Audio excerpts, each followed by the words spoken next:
صباح الخير. صباح النور دكتور. شلون الشباب؟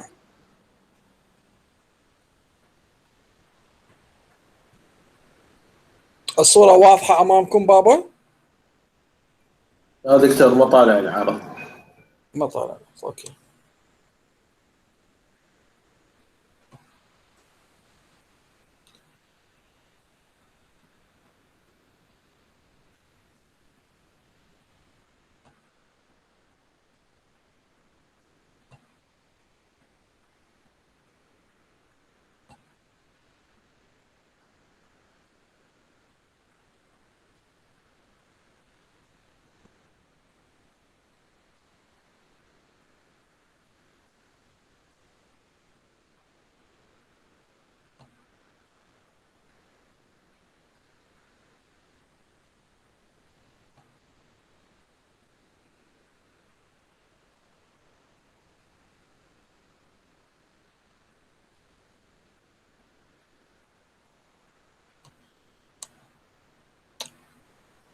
الصورة واضحة بابا الآن؟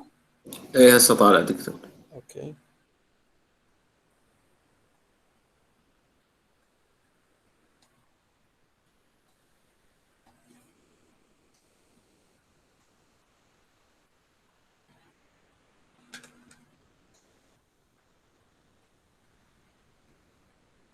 بسم الله الرحمن الرحيم،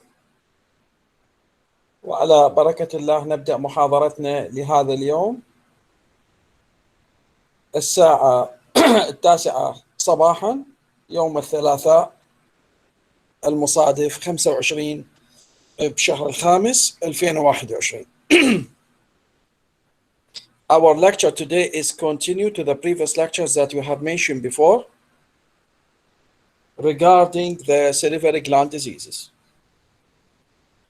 So at the beginning, and as usual, I'm going to have an idea about the previous lectures that I have mentioned before regarding the salivary gland.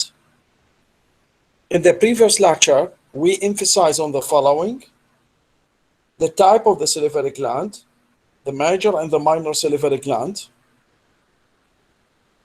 and also the way that we could classify the salivary gland according to the dominant saliva producing, serous or a mucus, or both mixed serous and mucus.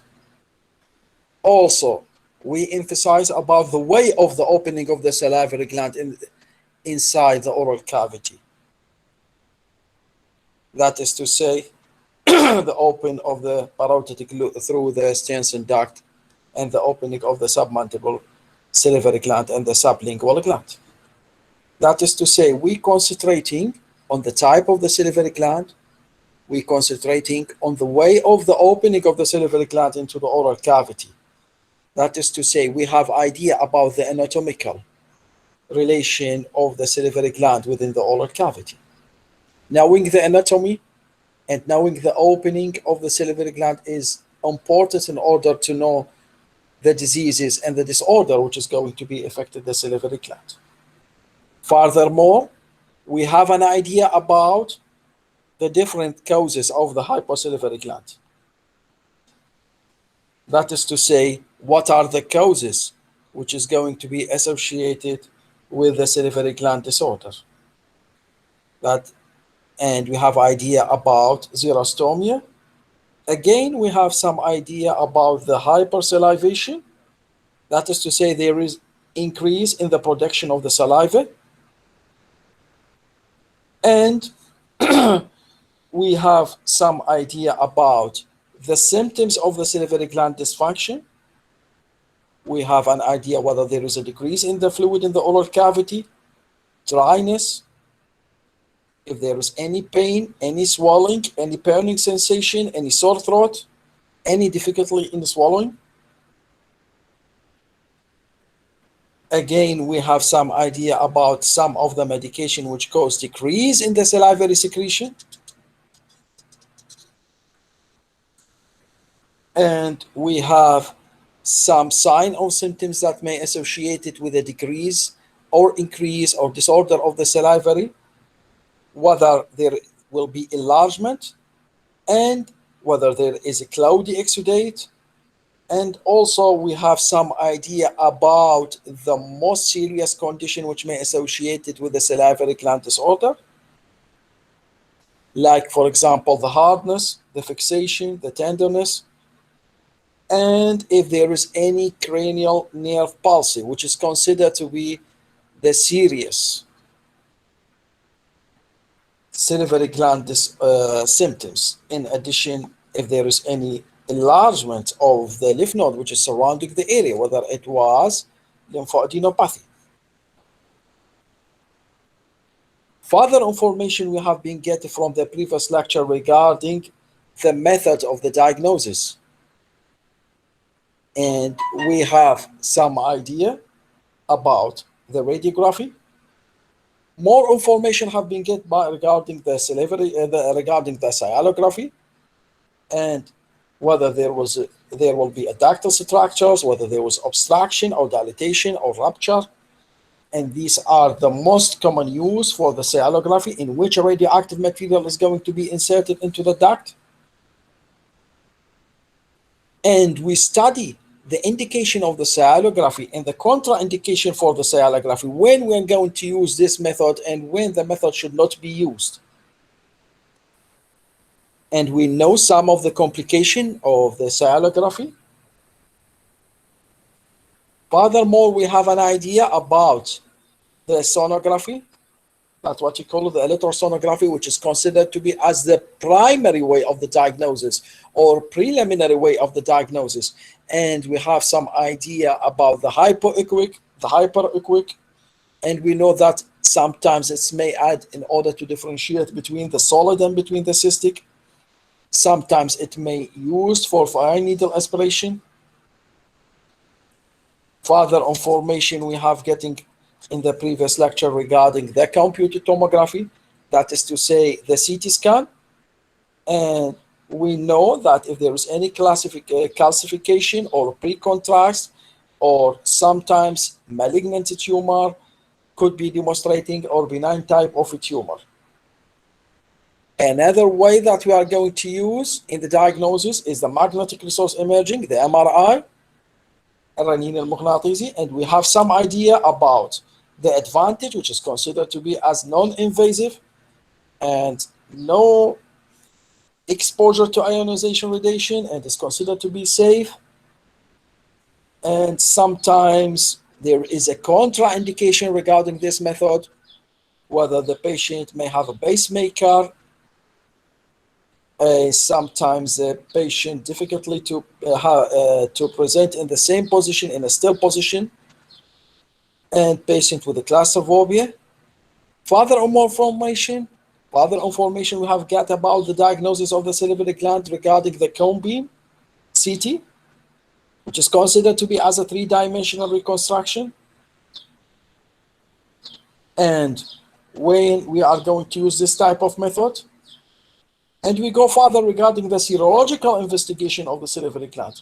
That is to say, we are going to investigating the rheumatoid arthritis, the anti-nuclear antibody, SSA, RO, SSB, LO, which is strongly indicative about the Sjögren syndrome.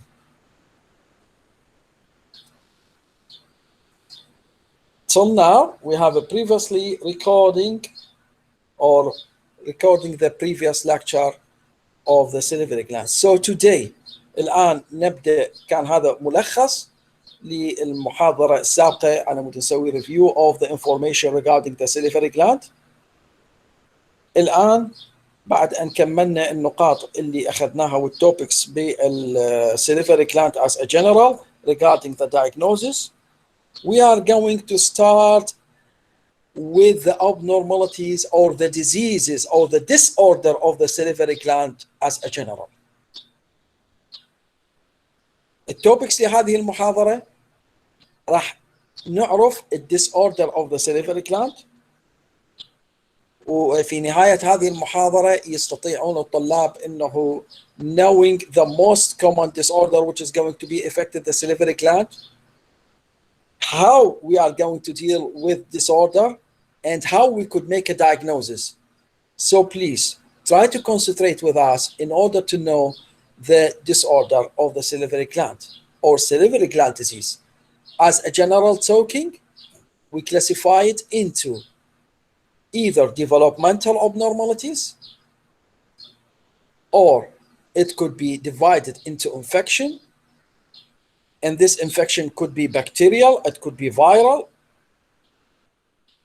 and the third disorder, the stone, which is going to be representing in the salivary gland, and the way that we could make a diagnosis for it, the silothysis.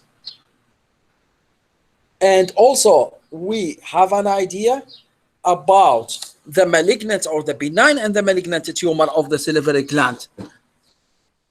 إذن تعالوا إن شاء الله ويانا ركزوا على مود نعرف الديسوردر مال السليفري جلاند حسب تقسيمها مثل ما قلنا، سواء كانت ستون، سواء كانت developmental abnormality أو congenital، سواء كان bacterial أو virus، سواء كان cancer. إذن هذا المين topics that we are going to deal. And at the end of this lecture, every student have to know the most common sign or symptoms of disorder of the salivary gland and how he is going to deal with this. So we are going to start with the developmental abnormalities. The developmental abnormalities, sometimes there will be completely absence of the salivary gland. يعني salivary gland, it's not going to be representing. And this called aplasia or agenesis. That is to say, completely absence, and there is no salivary gland is going to be represented. Sometimes the salivary gland is going to be represented, but it do not have a normal shape. That is to say, they will be accessory duct represent, or sometimes we could demonstrating, which is considered to be very important, that the salivary gland is going to be representing in an unusual anatomical site. مثل ما نعرف anatomical site, or when the parotid gland is going to be represented behind the masseter muscle, when the submandible, when the sublingual gland is going to be represented. In this case, the salivary gland is going to be representing in the area which is not normally representing. Like, for example, sometimes it's going to be represented near the mid-ear, in the external auditory canal, in the neck, in the posterior mandible, anterior mandible, مثل ما راح نشوف بالpituitary gland, بالcerebellopotine angle tumor. And we have choose that the percent of a Steveni bone cyst, بالحقيقة Steveni bone cyst is considered to be important مثل ما راح نشوفها. And we could demonstrating some of the cases that is attending to our dental clinic. They are complaining by routine X-ray or routine OPG. We could demonstrating the presence of a Steveni bone cyst. مثل ما لاحظنا أيضا ectopic salivary gland, يعني not representing in a normal position. هذا الستيفاني bony cyst, which is considered to be as asymptomatic, mostly representing on the lingual surface of the mandible, associated with the ectopic salivary gland. ولكن بالحقيقة it is called a cyst, but it does not have no epithelial lining. And we could demonstrating the presence of a Steveni bone cyst.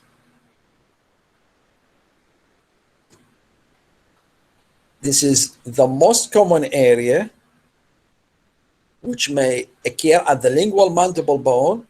Here we could demonstrating a radiolucently represented at the angle of the mouth. And after surgical operation, we could demonstrating that there will be a salivary gland representing at this area. More than one cases I have seen in our life with a Steveni bony cyst. And it may give me an indication about a meloblastoma, for example, or anything else. Look, the relation within the mandible canal. Usually it is asymptomatic, but it have no cyst lining. Ectopic Echology, that is to say the salivary gland does not represent in its normal position. مثل ما نعرف normal position مالتها بالفلور of the mouth, submandible, والparotid area, at the pretragus area. Sometimes the salivary gland is going to be represented in unusual position. in the interior area of the mandible, we could demonstrating a radiolucently area. Accidentally by OPG, we could demonstrating that after surgical operation, we could see that there is a salivary gland representing on this area. Sometimes it is going to be representing on the surface of the tongue. Again, what I mean, the salivary gland does not represent in a normal position, which is considered to be as a developmental disorder.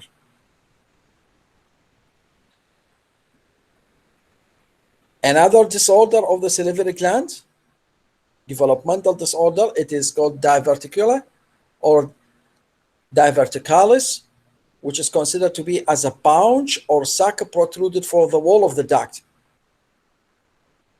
Mostly occur at the major salivary gland, which is led to the pooling of the saliva, and as a result, recurrent infection or recurrent silodonitis is going to be occur.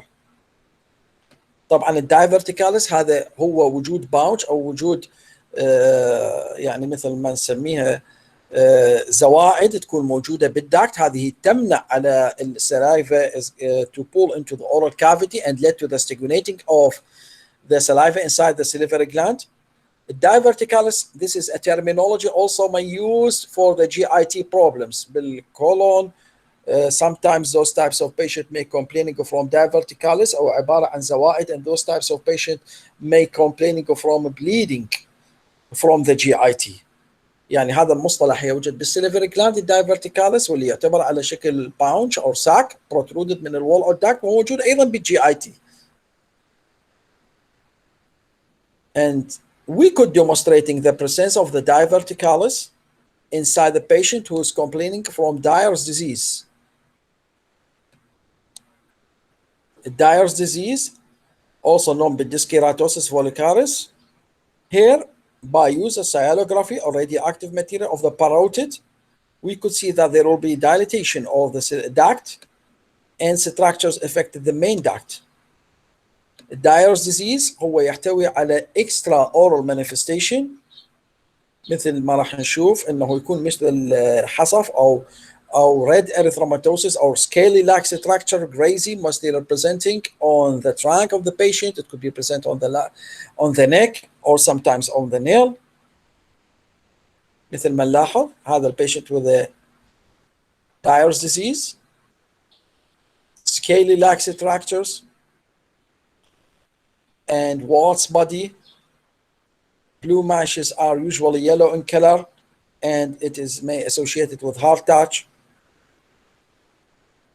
and the strong odor may associated, and we could demonstrating that also on the finger.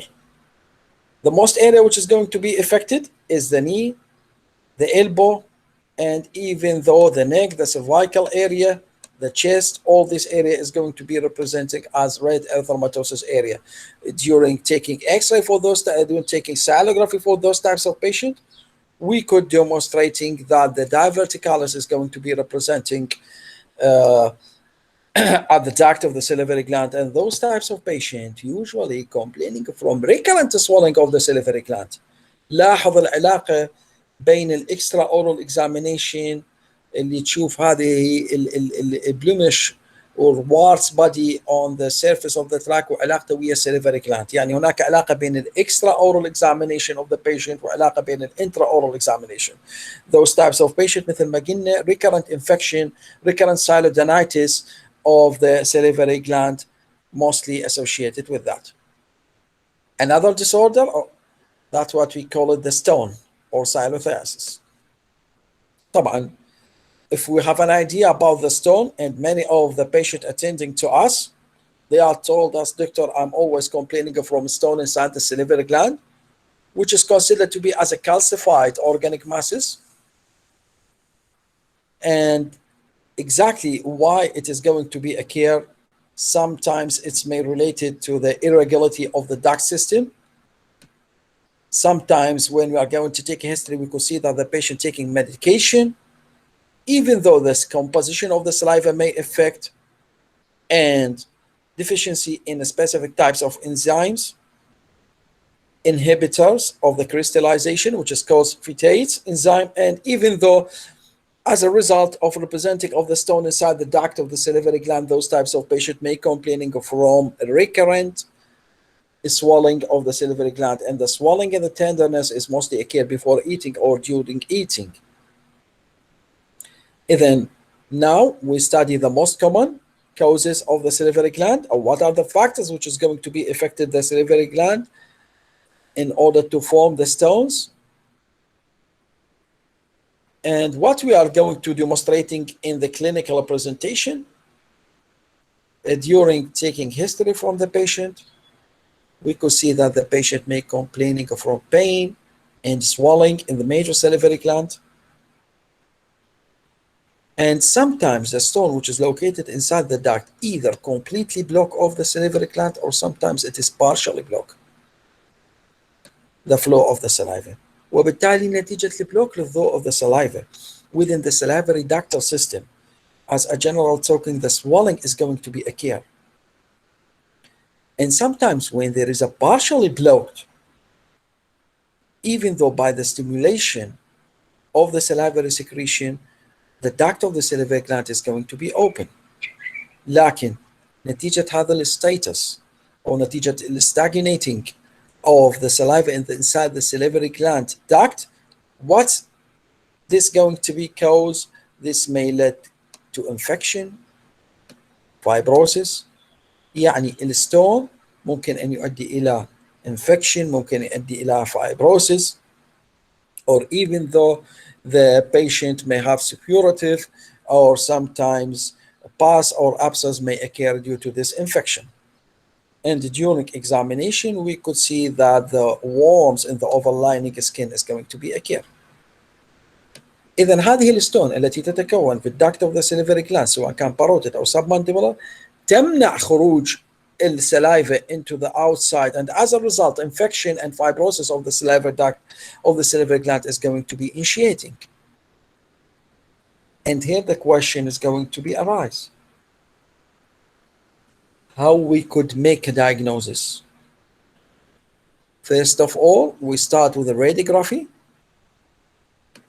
عادة وخاصة قبل احنا نستخدم الاكلوجن radiography, الاكلوجن film, when we are going to put it, and we are going to take at a 90% from the floor of the mouth. We could demonstrating the calcified or the stone which is located also inside the blood vessels, or even though calcified cervical lymphadenopathy could be demonstrating.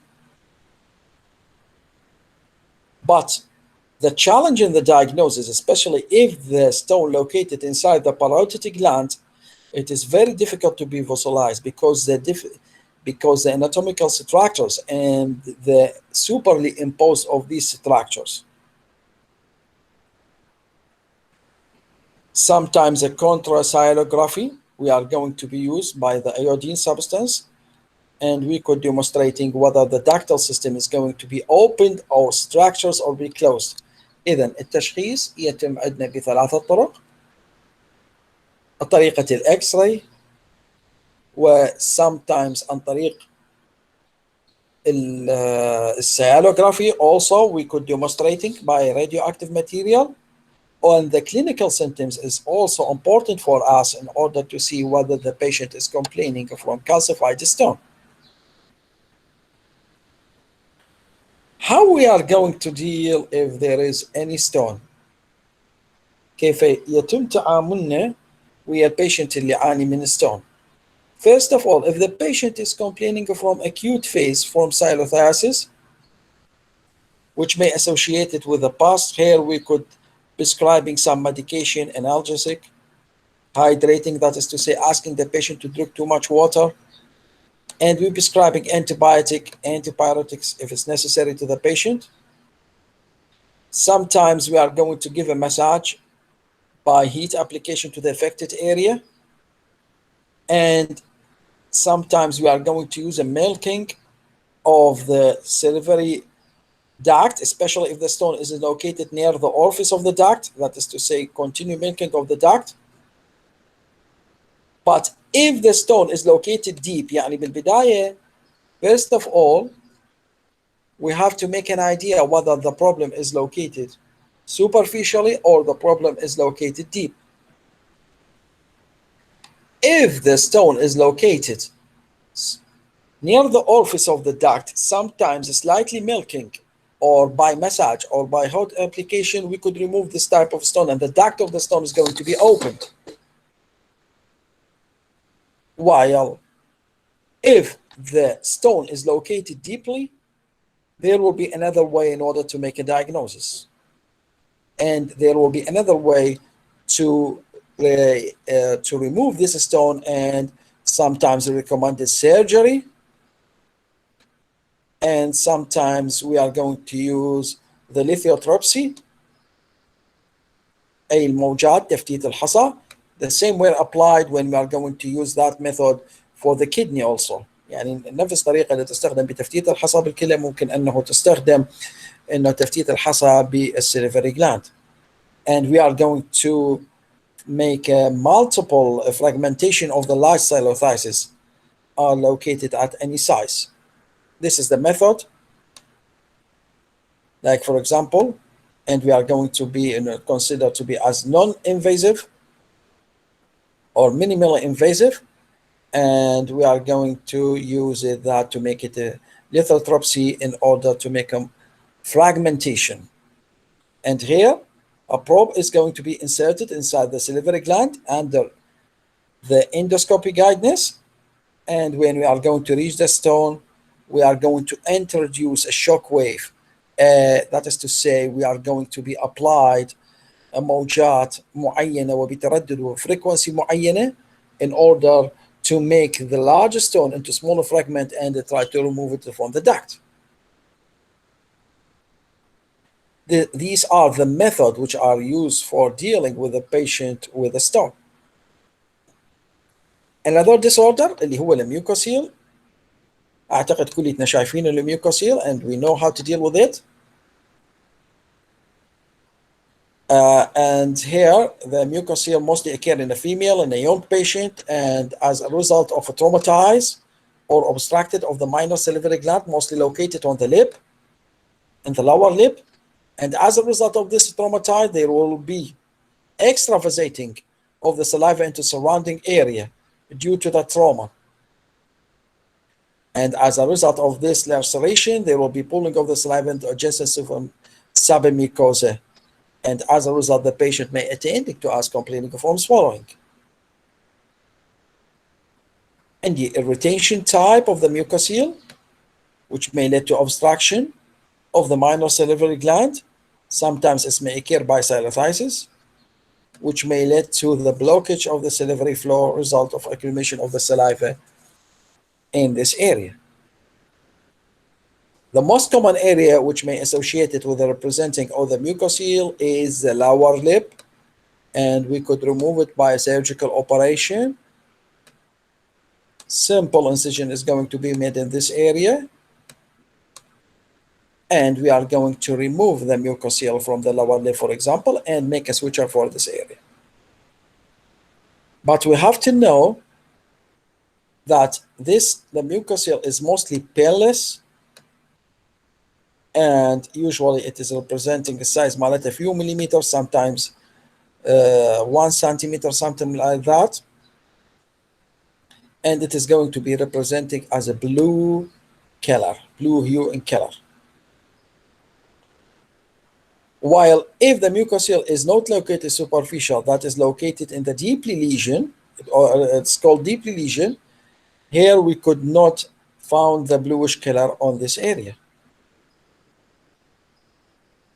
إذن عندي superficial mucosal وعندي deep mucosal. And the most common causes is the trauma. Female is mostly affected. Look here. And the most important things during the diagnosis of the mucosal, please do not ignore the following lesion because it may have the same clinical features of the mucosal.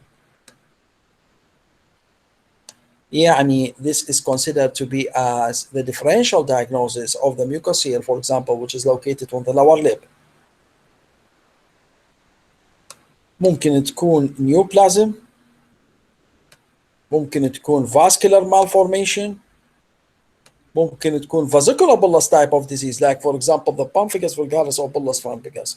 Sometimes it may give the clinical symptoms or the same clinical symptoms with the mucosals. Therefore, do not ignore any bluish area on the lower lip, please.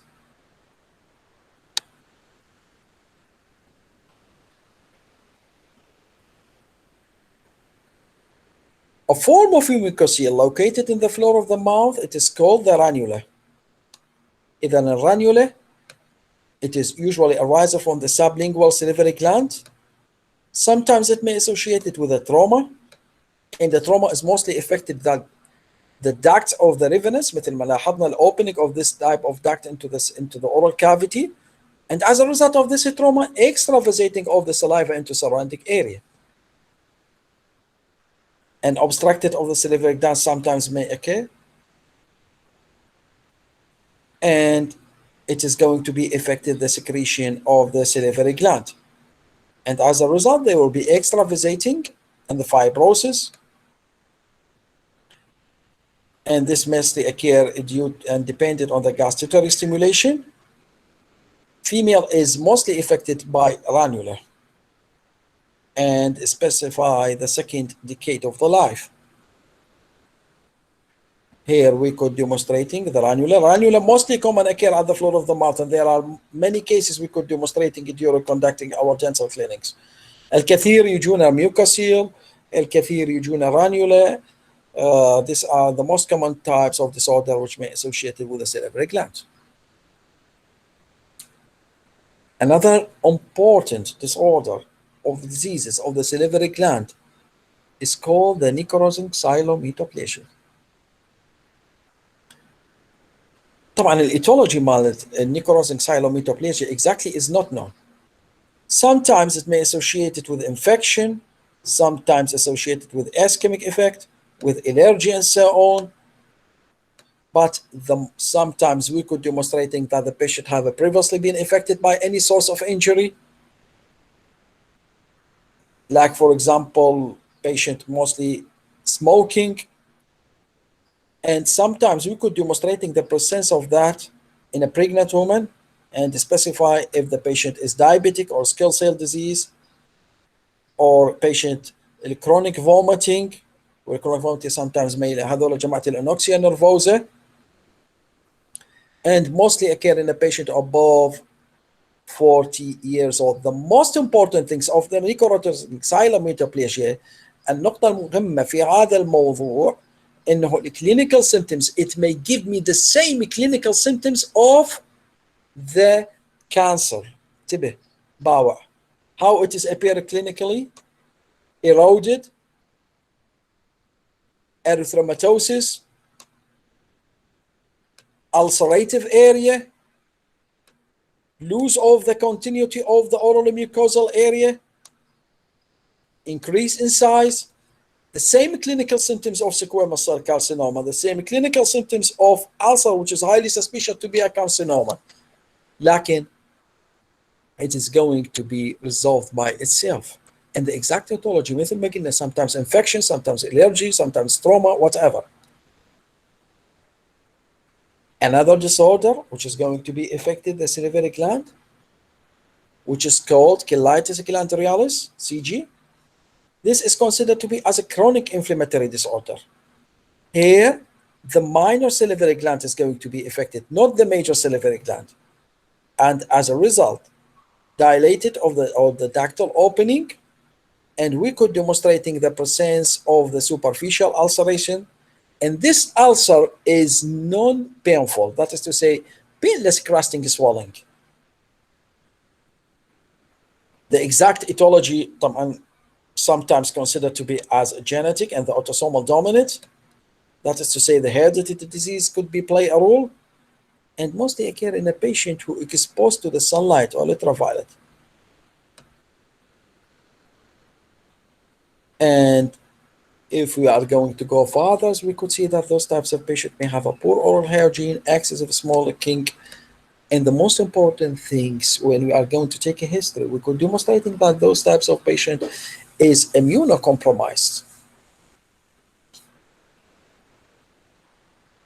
Lip is the most area, crusted lip, painless crusted lip. And the lower lip is mostly affected. The exact etiology, sometimes a family or the autosomal dominant, or sometimes exposed to the sunlight, ultraviolet, may cause this ulcerative area on the lower lip.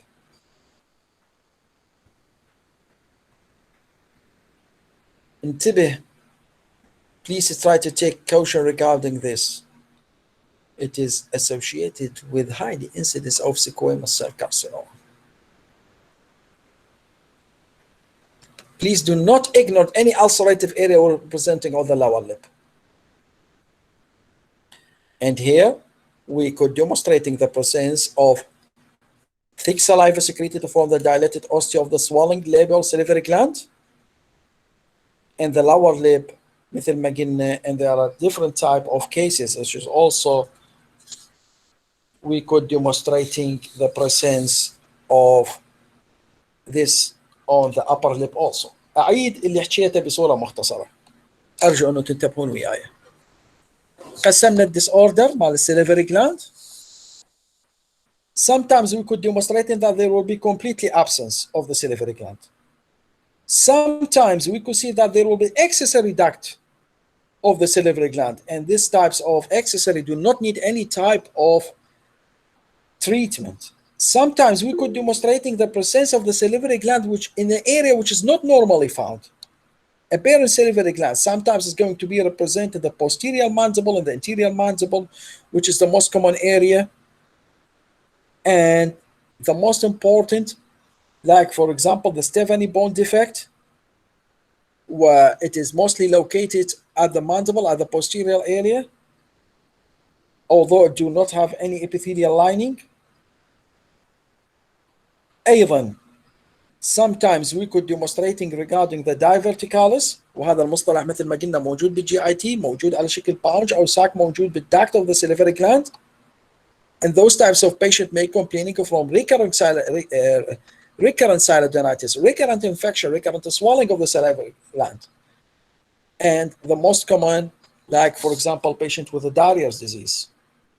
Another disorder is considered to be as the salivary stone. And we are going to have idea what are the factors which is influence the formation of the salivary gland, either factors which is related to the salivary gland itself, that is to say there will be irregularity of the ductal system, or sometimes there will be local inflammation or dehydration, or even after we are going to take a history from the patient, we could demonstrating that those types of patients may take a medication like for antihypertensive drug, anticholinergic, diuretics, whatever. Sometimes enzyme effect, and silothysis, the stone may be associated with a bacterial infection.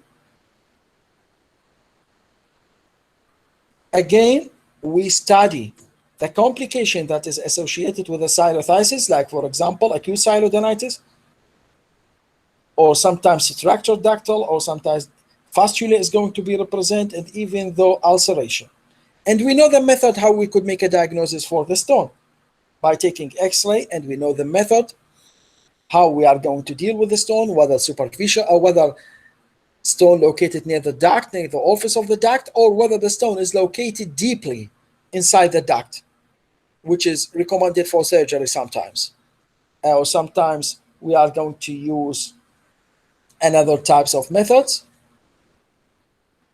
اللي هي lithotripsy, that is to say shocking, which is going to be make a fragmentation of the last thyrocysis.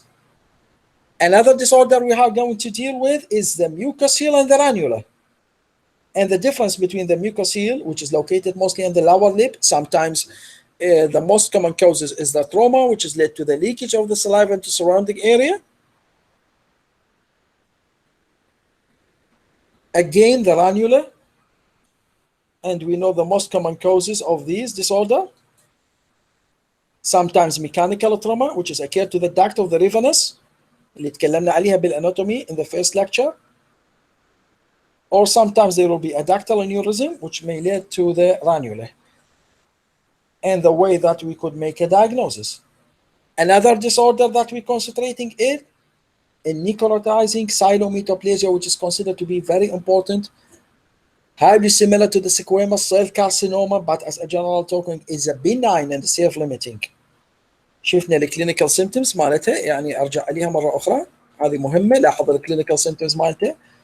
Misdiagnosis, mostly considered to be as or squamous cell carcinoma، لكن النيكروتايزنج اكو بيها characteristic features مالتها هي ريبرد بالأونست. السايز مالتها تقريبا سنتيمين، mostly occur on the pellet but not representing on the pellet also. Sometimes it's representing on the lip, retromolar area, buccal mucosa, tongue, nasal cavity, maxillary sinus, whatever. It is unilateral. It is highly similar to the mucoepidermal carcinoma, highly similar to adenocystic carcinoma. whether بالنسبة إلك أنت كطبيب أسنان باكر تتخرج وتشوف these types of lesion, please do not considering as a necrotizing silometaplasia, do not considering as a benign types of lesion unless you are going to make a further investigation. بالنسبة إلك أنت ما راح تقدر تميز necrotizing silometaplasia from the squamous or from the adenosine carcinoma, from cystic carcinoma. Please do not ignore such lesion considering to be as a benign. بالنسبة إليك الرسالة اللي أريد أوجهها whenever you are going to see these types of ulcerative area, please try to refer it for a specialist in order to have a further investigation in order to confirm the benign or malignant. الكثير من حياتنا العملية نلاحظ الليجن ونلاحظ الألسر توصل إلى مراحل متقدمة وتكون مشت على more than one dentist and he is considered to be as a benign and he do not recommended any further investigation. رجاء, any ulcerative lesion, any ulcerative area representing in the oral cavity, do not ignore. If you are not specify well deal with these types of ulcer, please do not ignore it. لا تتجاهل هكذا lesion considered to be as a benign. هذه الرسالة اللي أريد أوجهها بالنسبة لكم. The same when applied with the cheilitis glandularis. Please do not ignore that because sometimes it may associate it with a squamous cell carcinoma مثل ما حكيناها. Another disorder الآن نبدأ بعد أن عدناها بصورة مختصرة. Another disorder we are going to concern about the oral mucositis. طبعا oral mucositis mostly occur in a patient who is taking radiotherapy. وبالحقيقة تتكون بعد الأسبوع السادس أو الأسبوع الخامس. احنا شايفين هواية oral mucositis and we have many research have been conducting in this field. وتقسم الميوكوسايتس into types، لكن بالحقيقة أنت ما مسؤول عليها الآن، فقط تعرف إنه there is something which may associate it with the radiotherapy types of treatment. Ulcerative area, necrotizing ulcerative area mostly representing on it. One of the most common complications which may associate it with the radiotherapy, the mucositis. Look, ulcerative area. Patient taking radiotherapy, patient taking immunocompromised. طبعا الميثود مال الدايجنوزس مالتها انت هسه بس اعرف لي انه اكو mucositis because sometimes we divide it into many other subcategory. Radioactive iodine, acute risk associated include agesia. Those types of patients may complain from pain and swallowing. And as a result of use of radioactive material, sometimes silodenitis or infection of the salivary gland may associate it. And those types of patients may complaining from parotid gland swelling, usually bilateral, in addition to pain and xerostomia, that is to say decrease in the salivary secretion. واجبك انت شنو كدنتس in dealing with this? After the patient is going to be given iodine, يجب, we have to make an aggressive salivary stimulation. Sometimes we are going to prescribe a medication, like for example the pilocarpine. ولاحظت طبعا البايلوكاربين التركيز مالته 5 ملغ، يبدأ التأثير مالته بعد 3 إلى 4 أيام، والاسم التجاري مالته بالسايلوجين. It is considered to be a very important medication which is used in the treatment of the salivary gland disorder, especially if the patient is taking radiotherapy, especially for patients with a juggling or complaining from decrease in the salivary secretion.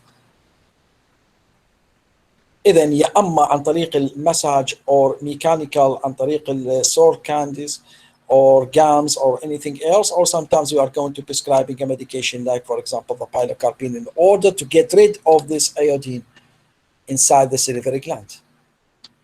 Another disorder, sometimes we could demonstrating that there will be enlargement of the salivary gland, and we could not demonstrating any one of the previous. That is to say, we could not demonstrating any stone, we could not demonstrating any ulcerative area representing. So we consider that the patient is have allergy reaction. This allergy reaction is going to be affected another endocrine, another gland, or it is going to be affected the salivary gland. And these are the most common causes of the medication. هذه المedication لخصت لكم إياها أنا which may associate it with allergic silodonitis. Here the patient may complain from recurrent swelling after administration of specific types of medication. Another disorder which is considered to be as a viral infection اللي هو المامس يبدأ flu-like illness or flu-like symptoms associated with headache, loss of appetite, and dry mouth, and even though the patient may complain from pain at the joint.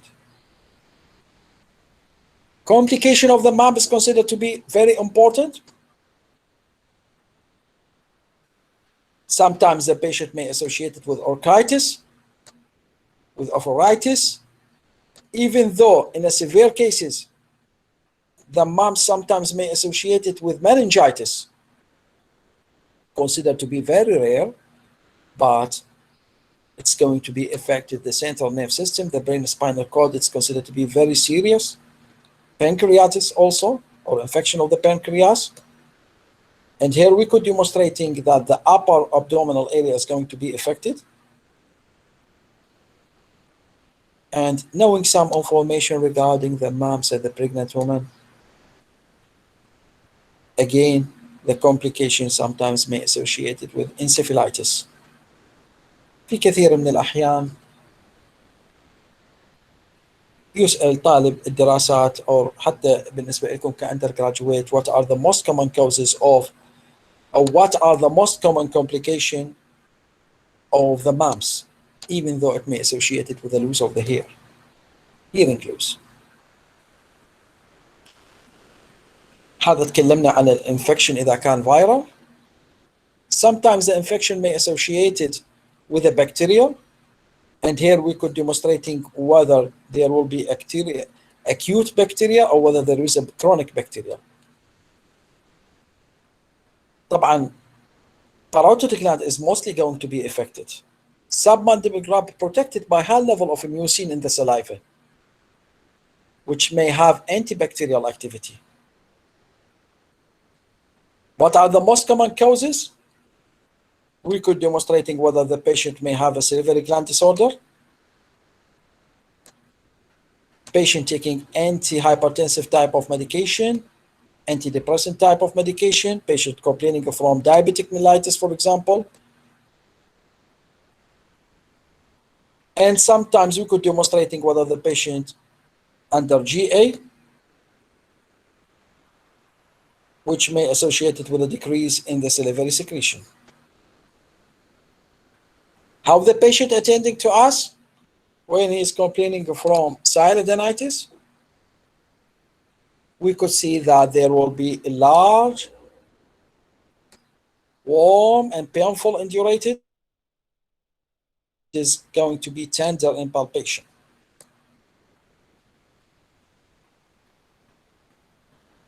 And even though pus or discharge is going to be occur with the patient and specify if he's complaining from acute silodonitis. إذا هناك acute silodonitis وهناك chronic silodonitis. The chronic silodonitis is mostly occur. العفو بس لحظة. chronic silodenitis is mostly occur in a patient with immunocompromised, patient with a diabetic, and patient may associate it with past discharge also. The treatment, first of all, we have to know the causative bacteria. Other than the bacteria which may associate it with the salivary gland disorder, it is highly resistant to antibiotic. From a practical point of view, we are going to use a combination type of antibiotic.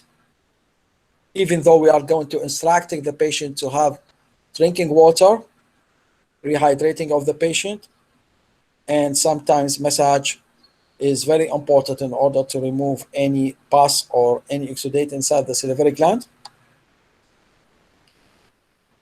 Prescribing antibiotic and steroid may help to reduce the pain and the swelling.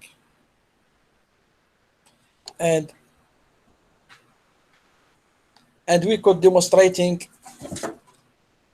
that within 24 hours and 48 hours, the subside of the complication.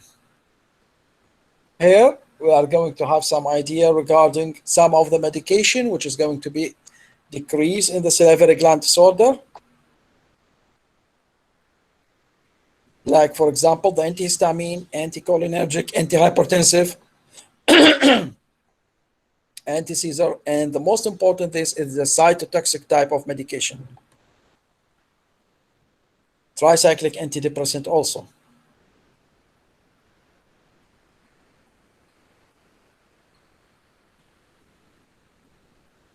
So we are going, after having the bacterial infection, what are the autoimmune disease which is going to be affected? The maculosis type of disease, which is considered to be as a benign lymphoepithelialization.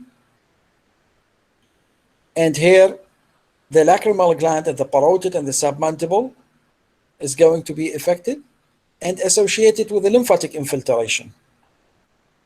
And here, the most common histopathological finding. We could demonstrating that there will be infiltrative of the IgH4. Another autoimmune disease, Sjogren syndrome, which is considered to be as very important. Sometimes we are dealing with a primary or secondary Sjogren. Inshallah, بالتفاصيل هناخذه. Another granulomatosis condition اللي هي TB. We could demonstrating that the formation of the granuloma inside the affected. Sometimes the sarcoidosis, in which the T lymphocyte mononuclear phagocytosis.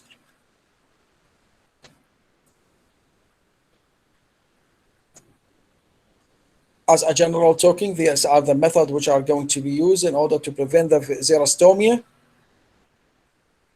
We are going to advise the patient to have a topical fluoride, instruction regarding the type of the food, and sometimes we are going to give the patient or instructing the patient to drink too much water in order to moisten the oral cavity.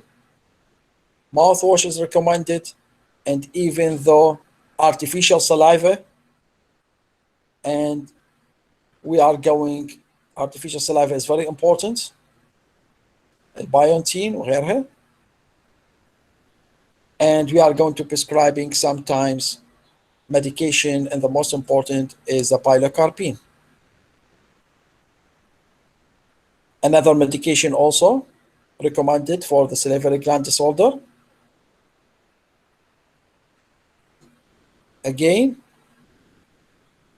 sometimes you are going to deal with the hypersalivation, which may occur due to the local irritation, or sometimes the hypersalivation may associate it with a medication or associated with a neuromuscular disorder.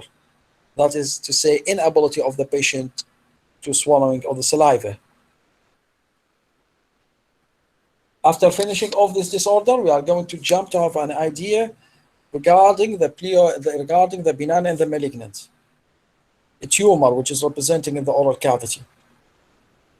We start with the pleomorphic adenoma because it is considered the most common types of benign type of lesion which is going to be affected the parotid.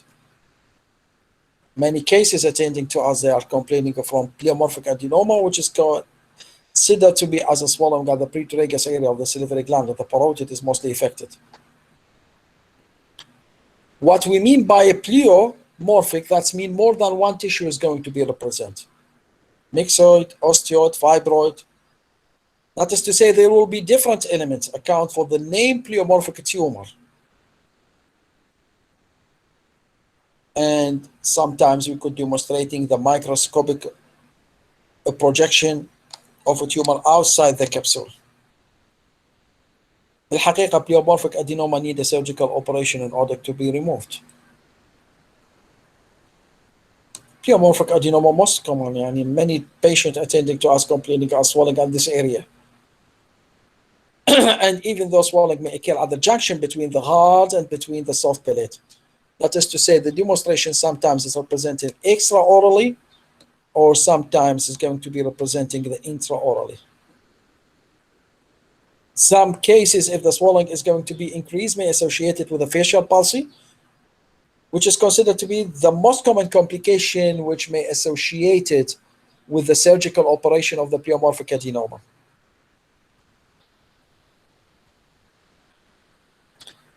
The Warthin tumor, the second most causes of the benign tumor of the parotid.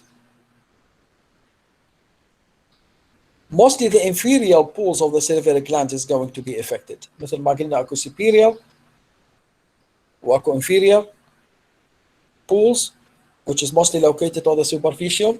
The inferior pools of the parotid gland is mostly affected.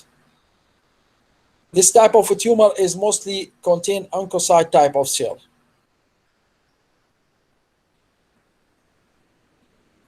And the best type of a treatment is a biosurgical operation. لاحظ هذا superior form of the parotid. Look, the inferior pools or the inferior surface of the parotid area. من هنا الداك تفتح عن طريق الستنسل. This is the superior, and this is the inferior. The Warthin type of a tumor, it is usually characterized by lumpy swelling at the angle of the mandible or near the jaw, and mostly associated with a numbness. And sometimes the patient may attending to you complaining from difficulty in swallowing. And even though he may have a difficulty in opening his mouth, that is to say, he's may complaining from trismus. Another type of a tumor, which is called the Ankocytoma, is very rare, not more than 1%. Parotid area is mostly affected. And sometimes we could demonstrating that the presence of the bilateral of the salivary gland is going to be occur. These type of tumor appear non-cystic and firm. And again, surgical operation is needed for that. And the most common complication of the surgical operation is the facial nerve involvement. هذه النقطة كلش مهمة when we are going to make any surgical operation for the parotid area. Another serious condition or disorder which is going to be affected of the salivary gland, it is considered to be as a malignant type of tumor.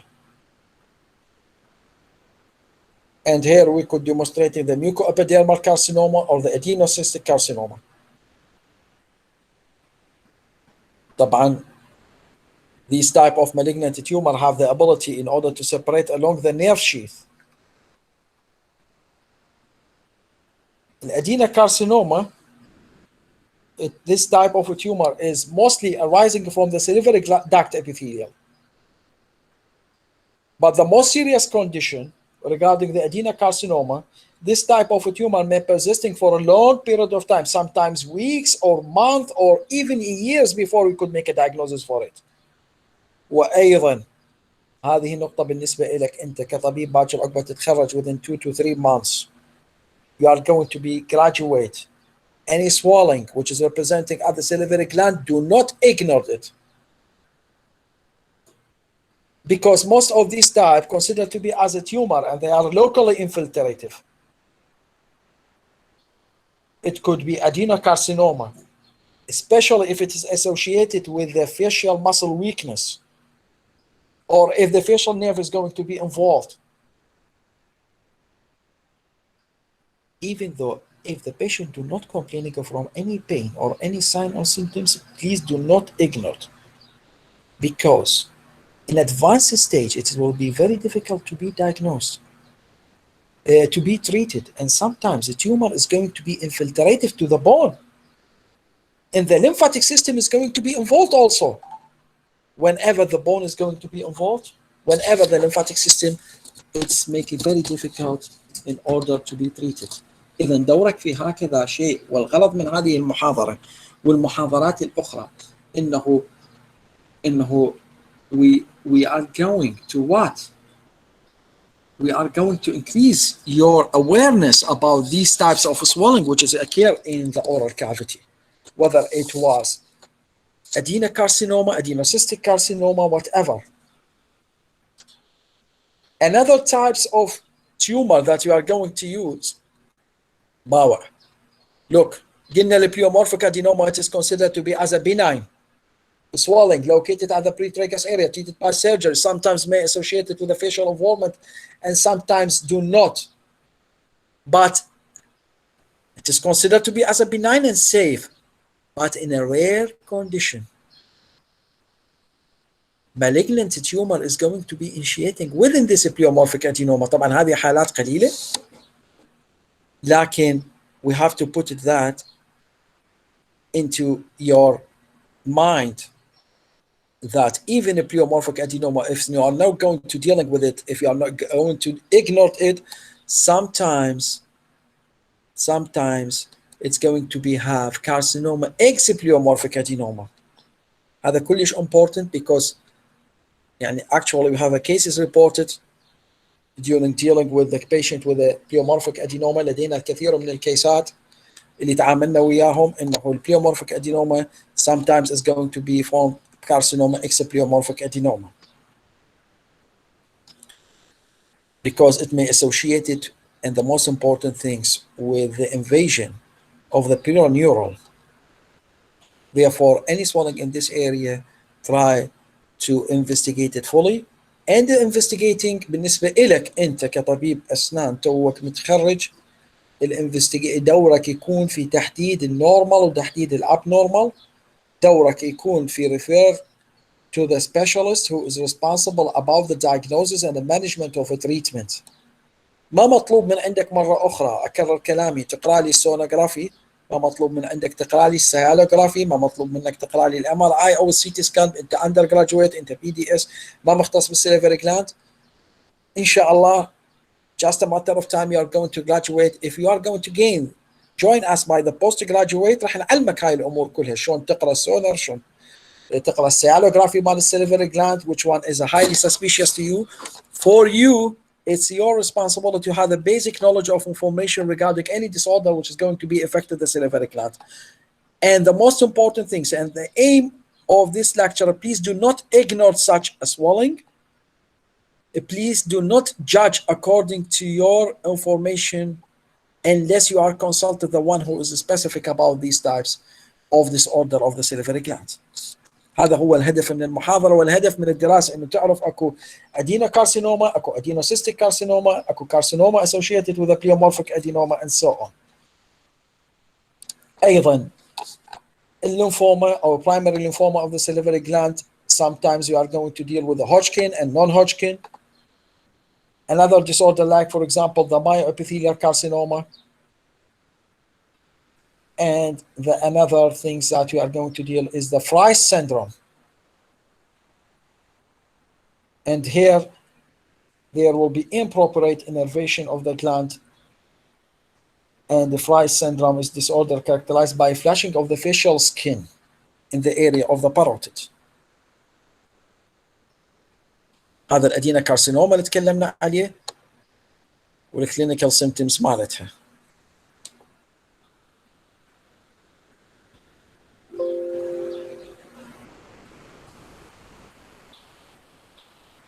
اوكي.